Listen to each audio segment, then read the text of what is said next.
I want to start by acknowledging that it's not often that all MPs agree in this chamber, especially around this time of year.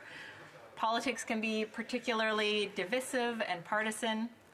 However, all members from all parties have come together to support my private member's bill, but really to support survivors of intimate partner violence.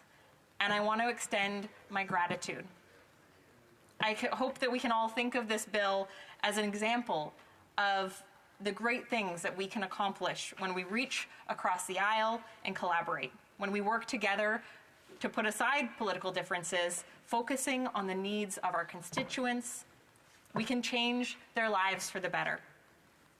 And in Canada, a woman is killed by an intimate partner every 6 days.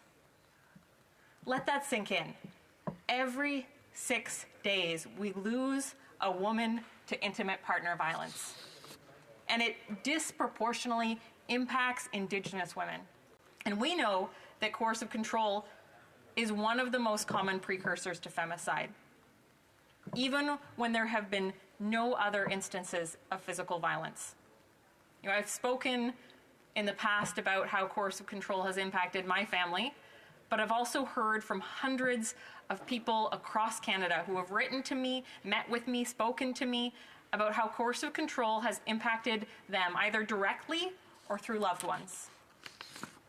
Each person who has shared their story told me how grateful they are that this piece of legislation exists, and that they hope that no one will ever have to go through what they experienced.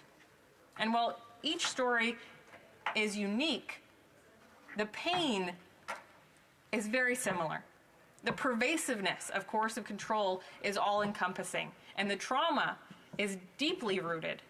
We need to come together in this chamber to pass this bill, but also to commit to giving victims and survivors the tools that they need to not only leave abusive situations, but to find justice in our justice system.